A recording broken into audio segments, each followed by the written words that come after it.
Hey, it's another lesson of Andy's free guitar chart videos, and this is a lesson for people who are general guitar enthusiasts, or certainly my YouTube subscribers.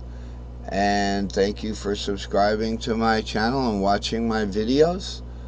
When I make a lesson, I can count on within the next 30 days to get at least 500 views on the lesson, perhaps in at least 90 days. So we're kind of setting a trend here.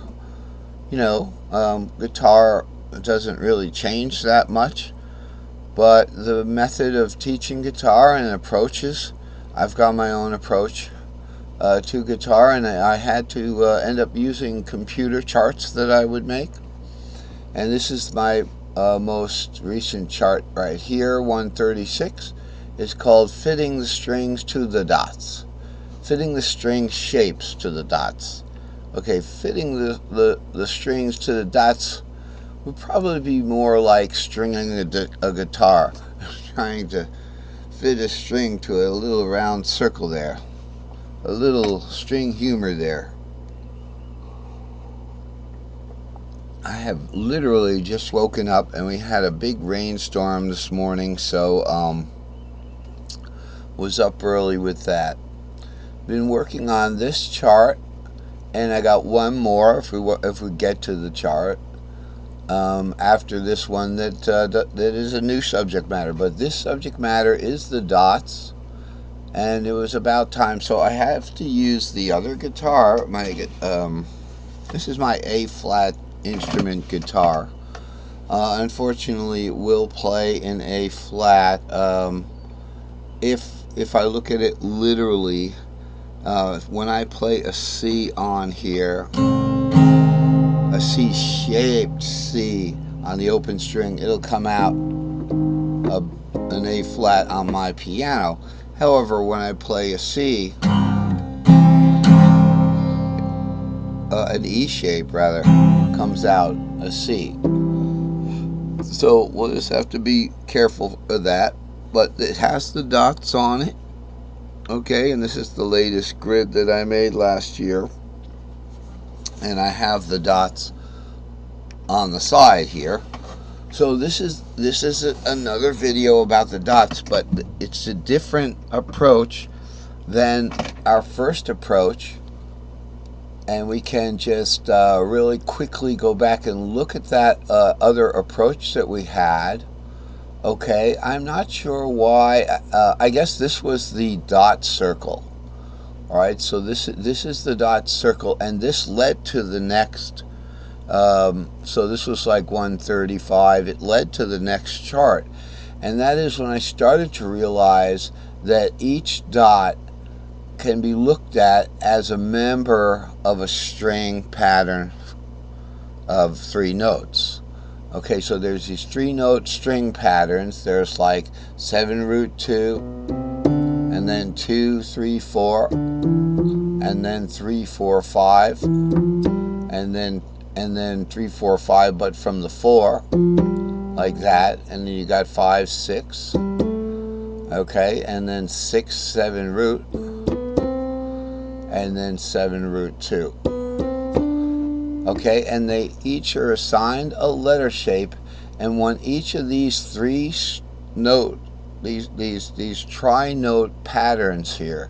Now these are tri-pentatonic scale patterns up here.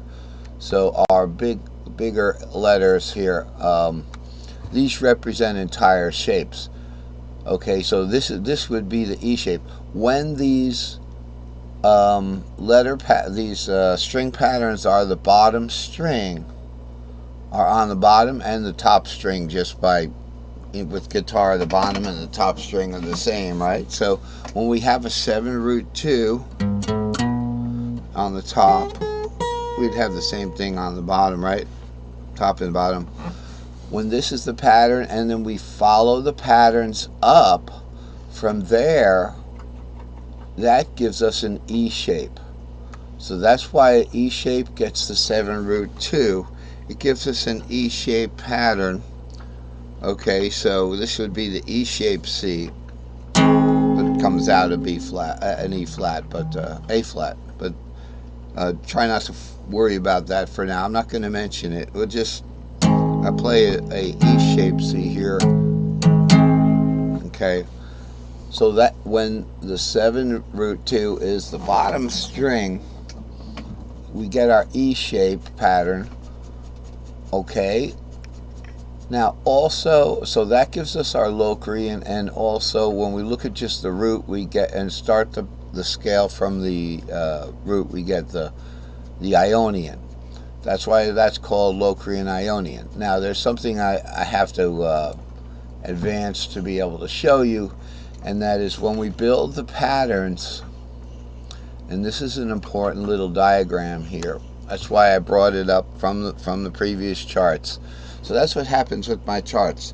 These little important things in the chart are brought to the next chart.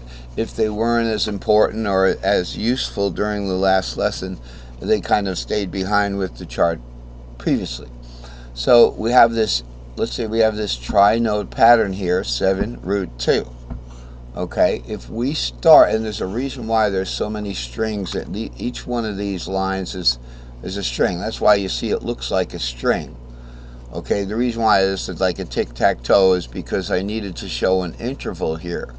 This could be looked at as like a parenthesis, you know, almost like a square bracket. So that I thought was just kind of eye candy there. But these are strings right here. So why do we draw 10 of them? Because there's 5 basic strings pattern shapes, and if you build them on top of one another, if we start on 7, so we're gonna make our fretboard start here on 7 here. Okay, that's actually going to be our fretboard. So we actually have 6 strings there. Okay. The 7th is just a start of the pattern again. That would be the E shape,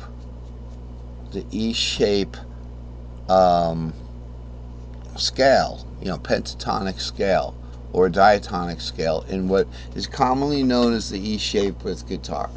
So that's a little background there. Alright, so I guess I jumped back a chart, and we did have a lesson on this dot circle. And by the way, for those of you who have been following the lessons, I'm doing a little bit better today. And instead of venture out after the storm and you know, try to jump into going into the gym or meetings or something, I decided to stay and do this lesson here. So I'm doing a little better, and went to church yesterday with my parents. You know, we brought them up from down from the mountain to church and back up to the mountain, and where they stay at the Cedar Mountain. It's nice for the old folks. You know, my folks are nice, and I turned 66 this month, and my dad and mom are about 30 years older than me. So I help them out when I'm not sick.